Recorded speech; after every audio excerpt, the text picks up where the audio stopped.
Hello friends, previous lecture में हम लोगों ने रिडम्पशन ऑफ डिबेंचर के वेरियस सम्स देखे थे। फिर से मैं आपको याद दिला दूँ, अब तक मैंने जितने भी लेक्चर्स लिए, 2 लेक्चर्स हमारे कंप्लीट हुए हैं। ये 2 लेक्चर में हम लोगों ने डिबेंचर्स की बेसिक्स एंट्री देखी है। डिबेंचर जब रिडीम करने पड़ते हैं, at that time we have to pass some journal entries, उसकी हम लोगों ने बात की है। प्रीवियस लेक्चर में मैंने अदर कंसिडरेशन की बात की थी। We discuss consideration other than cash. Now in this lecture we focused on a provision of redemption. Then now when we discuss about the provision of redemption specifically, I discuss one specific word. It's known as a sinking fund. It's also known as a debenture redemption fund. In short, it's known as a DRF or debenture redemption reserve. It's also known as a DRR. Again, I repeat, it's known as a sinking fund. It's known as a debenture redemption fund. It's known as a debenture redemption reserve. Now, first of all, we know about the word debenture redemption reserve. It is a reserve. It is a fund which creates for a special purpose. अगर कोई चीज़ special purpose के लिए create की जाए तो उसे हम special reserve बोलेंगे। और कोई भी स्पेशल रिजर्व होगी तो उसका फंड ऑलवेज एवरी ईयर हम लेकर आएंगे। कहाँ से? पेनल अप्रोप्रिएशन अकाउंट से। तो point number 1, suppose we take a simple example, a company issue a debenture, redeemable debenture, and it should be redeemed after 10 years. अब कोई कंपनी को आफ्टर 10 years ये रिडीम करने हैं डिबेंचर, तो क्या करेगी? तो ऑलवेज एग्जैक्टली 10 ईयर में डिबेंचर रिडीम करने जाएगी तो वो पैसे देने पड़ेंगे at that time. Suppose 1 crore rupees, तो लिक्विडिटी पर असर होगा।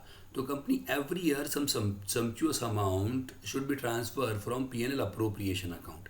अप्रोप्रिएशन से पैसे लेकर आएगी every year, fixed amount, first year, second year, third year, और ये फंड इकट्ठा होगा स्पेशल पर्पस के लिए, रिडम्पशन के लिए। It's known as a sinking fund और डिबेंचर रिडम्पशन फंड और डिबेंचर रिडम्पशन रिजर्व।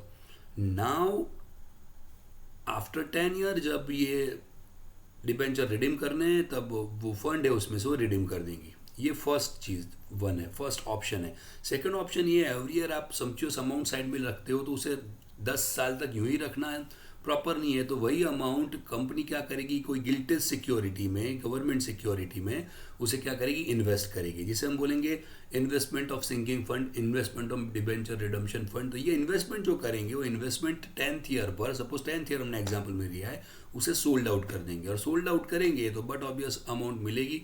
तो देयर आर 2 सिचुएशन, या तो प्रॉफिट होगा या तो लॉस होगा। डन। तो प्रॉफिट होगा तो उसकी शायद एक एंट्री जो मैं आगे बताऊंगा वो होगी, लॉस होगा तो उसकी एक एंट्री पास आउट होगी, एंड देन रिडम्पशन के टाइम पे डिबेंचर होल्डर को हम पैसे वापस कर देंगे। So now please focus here, कितने कितने स्टेप्स आएंगे। नंबर 1 आप स्क्रीन पर देख रहे हैं। Number 1, a fixed sum is transferred from profit to a fund called sinking fund every year. माने एवरी ईयर अमाउंट है वो सिंकिंग फंड में लेकर जाएंगे। वही अमाउंट को हम रोकेंगे किसी बार इन्वेस्टमेंट में, तो the same amount is generally invested outside the business which earn interest at a fixed rate. तो इसे हम इन्वेस्टमेंट बोलेंगे। The exact amount to be transferred to this fund every year is determined from the sinking fund tables. माने sinking fund के point table को देखकर जो कुछ भी अमाउंट होगी एवरी ईयर ट्रांसफर होती रहेगी। कहाँ से? पीएनएल अप्रोप्रिएशन अकाउंट से। Now the sums so transferred along with the interest with amount to the exact sum to be repaid। माने इंटरेस्ट भी मिलेगा। यहाँ पर मैं ध्यान ये रखना है कि इन्वेस्टमेंट का इंटरेस्ट मिलेगा, सिंकिंग फंड इन्वेस्टमेंट का इंटरेस्ट मिलेगा, लेकिन बट ऑब्वियस सिंकिंग फंड के इन्वेस्टमेंट किसकी वजह से है? सिंकिंग फंड की वजह से है। तो वो क्रेडिट होगा कहाँ पर? सिंकिंग फंड में। Now when this fund is invested outside in the business, the interest received on such a investment is also invested along with the fixed annual instalment. ना provision of debenture of redemption reserve, ये special provision हमें यहाँ पे ध्यान रखना है। As per the companies act 2013 section 71/4 together with the companies share debenture rules 2014, a company shall have to create a debenture redemption reserve, CRR create करनी जरूरी है, at least equal to 25% of the total nominal face value of the redeemable debenture out of the profit available for the payment of dividend. So please pay attention here. यहाँ पर हमें ये ध्यान रखना है कि कंपनी को as per the section 71/4 at least 25% of total जो नॉमिनल वैल्यू है उसके डिबेंचर रिडम्पशन रिजर्व क्रिएट करनी ज़रूरी है।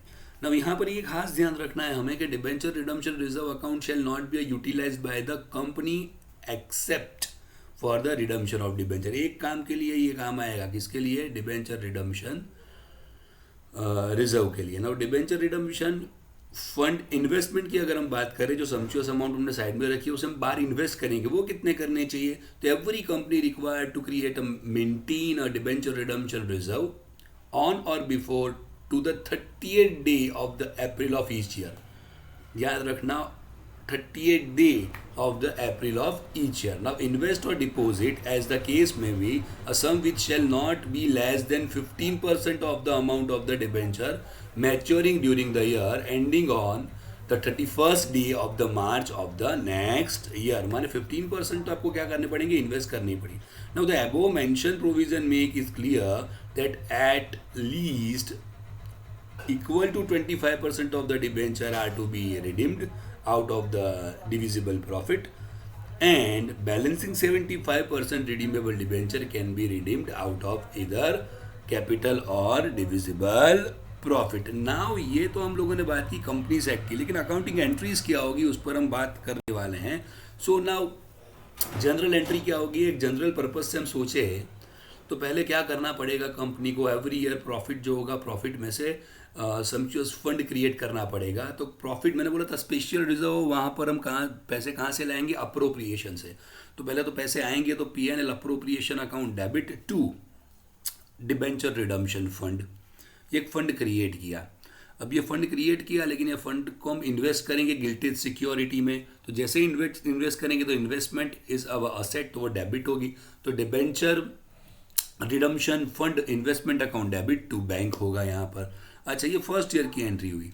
अच्छा, सेकेंड ईयर में क्या होगा? सेकेंड ईयर में बट ऑब्वियस इन्वेस्ट किया तो इंटरेस्ट आएगा, इंटरेस्ट आएगा तो पैसे आएंगे, पैसे आएंगे तो bank account debit. Very very very most important, कौन सा अकाउंट क्रेडिट होगा? मोस्ट प्रोबेबली स्टूडेंट है, इन्वेस्टमेंट अकाउंट क्रेडिट कर देते हैं। हमें क्रेडिट कौन सा अकाउंट करना है? To debenture redemption fund account. Now second year की एंट्री में अगर हम आगे जाएं तो but obvious when the amount along with interest is invested, अगर इसे हमें इन्वेस्ट किए है तो इन्वेस्ट करेंगे तो क्या होगा? Debenture redemption fund investment account debit to bank. In short, in total हम कंसीडर करने जाए तो एक टेबल मैंने बना कर रखा हुआ है। We focused on 5 entries. बहुत शांति से एक बार इसे हम ध्यान दे, याद रखने की ज़रूरत नहीं, याद रह जाएगी, प्रैक्टिकली समझते जाएंगे। नंबर 1, पहले तो क्या होगा कि ये सब मैंने पहले की बात की, लेकिन हम eight the end of 10th year में सोल्ड आउट सब करने गया तो मैंने सोल्ड आउट किए इन्वेस्टमेंट। मैंने इन्वेस्टमेंट जैसे ही सोल्ड आउट किए तो पैसे आएंगे, पैसे आएंगे तो बैंक अकाउंट डेबिट, इन्वेस्टमेंट गए तो to debenture redemption fund investment account. अच्छा, अब बट ऑब्वियस याद हो तो मैंने 3 एंट्रियाँ बोली थी जब मैंने पढ़ाया था, तब हम क्या करेंगे, जिसमें सेकेंड एंट्री में मैंने बोला था चलो हमें पे करने हैं होल्डर को, तो जो अमाउंट हमने क्रेडिट किया उसे हम डेबिट करेंगे। याद हो तो डिबेंचर के अकाउंट क्रेडिट थी, हम डेबिट करेंगे। तो ना we have make a provision, अब मैं पे करने जा रहा हूँ तो डिबेंचर जो क्रेडिट थे उसे मैं डेबिट करूंगा। So debenture account debit to debenture holder. अब होल्डर को पे करने हैं तो debenture holder account debit to bank. अब जब मैंने इन्वेस्टमेंट सोल्ड आउट किया है तो या तो प्रॉफिट होगा या तो लॉस होगा। नाउ सपोज प्रॉफिट हुआ तो बट ऑब्वियस हमें ये याद रखना है कि debenture redemption fund account credit होगा। तो एंट्री क्या होगी? Debenture redemption fund investment account debit to debenture redemption fund account. और अगर लॉस हुआ तो उल्टी बात होगी, debenture redemption fund account debit to debenture redemption fund investment account. और बट ऑब्वियस जो अमाउंट डिबेंचर रिडम्पशन फंड की बचेगी, तो अब ये फंड है स्पेशल फंड नहीं, जनरल पर्पस के लिए हो गया, तो उसे हम ट्रांसफर करेंगे जनरल रिजर्व में। So debenture redemption fund account debit to general reserve. फिर से एक बार पूरी सब एंट्री में आपके साथ डिस्कस करने जा रहा हूँ, ध्यान से सुनते जाना। सिचुएशन नंबर 1, फर्स्ट ईयर में हमने क्या किया? प्रॉफिट में से पैसे लेकर आए फंड के लिए, तो P&L appropriation account debit to debenture redemption fund. Okay, second one में क्या हुआ? हम लोगों ने भी उसे इन्वेस्ट किया, तो investment account debit to bank. Second year आया तब क्या हुआ? हमें इंटरेस्ट था, वो इंटरेस्ट हमें मिला, इंटरेस्ट मिला तो bank account debit to debenture redemption fund. Every year हम पैसे तो लाने ही वाले हैं पीएनएल अप्रोप्रिएशन से, तो PNL appropriation account debit to debenture redemption fund. And अगर इंटरेस्ट के साथ वो फिर से अमाउंट हमने इन्वेस्ट की तो debenture redemption fund investment account debit to bank. आप देखिए ऑलमोस्ट हर बार एक सेम एंट्री आती रहेगी 9th ईयर तक। 10th ईयर में जब हम सोल्ड आउट करेंगे तो पैसे आएंगे तो bank account debit to debenture redemption fund investment account. अब पैसे देने हैं, किसको देने हैं? होल्डर्स को देने हैं। तो डिबेंचर को कैंसिल करेंगे, डिबेंचर क्रेडिट होते हैं उसे डेबिट करेंगे। So debenture account debit to debenture holder account. अब पैसे दिए हमने तो holder account debit to bank.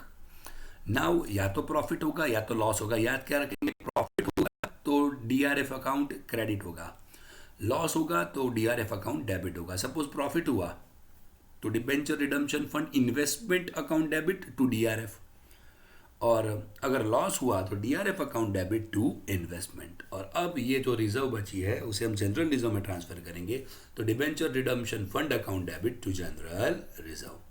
सो इतनी चीज़ें हम लोगों ने कंसिडर की। अब एक सम पर फोकस करते हैं। ABC company issued 14% debenture on 1,35,000 on 1/1/2012 with a condition that they should be redeemed bye setting aside eight the end of every year 30,000 out of profit. Out of profit में से every year 30,000 वो लोग PNL appropriation में से लाएंगे। Investing the amount in 10% government security, और वो amount को इन्वेस्ट करेंगे गवर्नमेंट सिक्योरिटी में। Now the interest received at the end of the year should be invested in the same securities. ठीक है, securities were sold of 30/6/2016 for ₹1,40,000 in the debenture were paid off. चलो तो पहले हम दो account यहाँ पर प्रिपेयर करने हैं, डीआरएफ अकाउंट और सेकेंड वन मैंने यहाँ पे प्रिपेयर किया है डीआरएफ इन्वेस्टमेंट अकाउंट। शुरुआत करते हैं। सबसे पहले ईयर में मैंने क्या किया? पीएनएल अप्रोप्रिएशन से पैसे लाया। याद करो हम क्या एंट्री पास आउट करते थे? Appropriation account debit to DRF account. तो क्रेडिट साइड पे मैंने डीआरएफ अकाउंट के क्रेडिट साइड पे लिखा बाय पीएनएल अप्रोप्रिएशन 30,000। यहाँ पे 30,000 क्रेडिट हुए, डन। मैं साथ साथ में हम देखते ही जाएंगे। पहले मैं डीआरएफ अकाउंट को प्रिपेयर कर देता हूँ, बाद में डीआरएफ इन्वेस्टमेंट अकाउंट प्रिपेयर करता हूँ।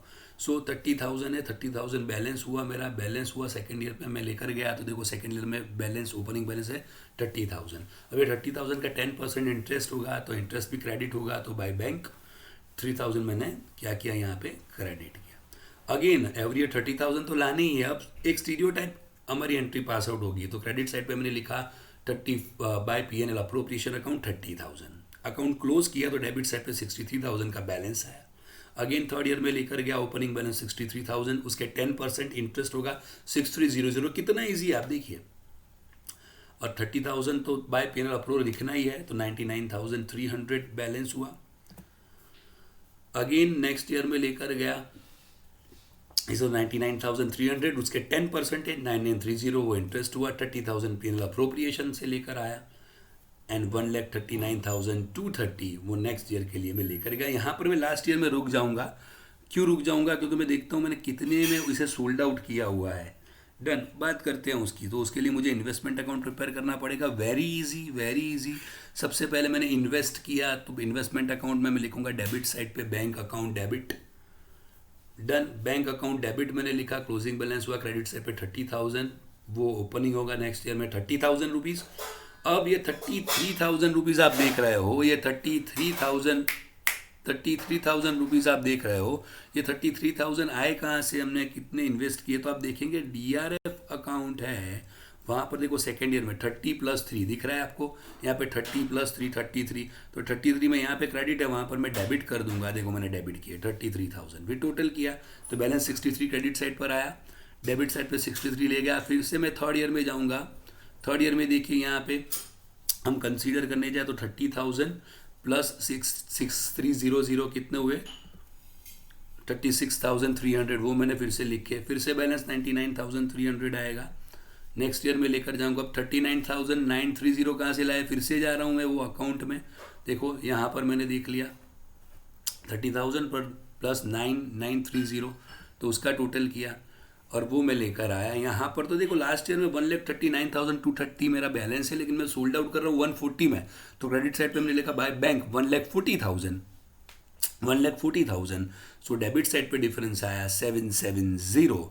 ये 770 ऐसे मैं ट्रांसफ़र करूँगा कौन से अकाउंट में, डीआरएफ अकाउंट में। ये प्रॉफिट है 770, टोटल करूँगा और डेबिट साइड पे जो कुछ भी बैलेंस आएगा उसे मैं कहाँ पर लेकर जाऊँगा, जनरल रिजर्व में। तो फाइनली एक सम मैंने आपको कैलकुलेट करवाया जिसमें सिर्फ डायरेक्टली हमने अकाउंट प्रिपेयर किए। कौन से account, DRF account and DRF investment account. आज के लेक्चर में हम इतना रखते हैं, नेक्स्ट लेक्चर में आगे और एक सम पर हम बात करेंगे। तब तक थैंक यू वेरी मच।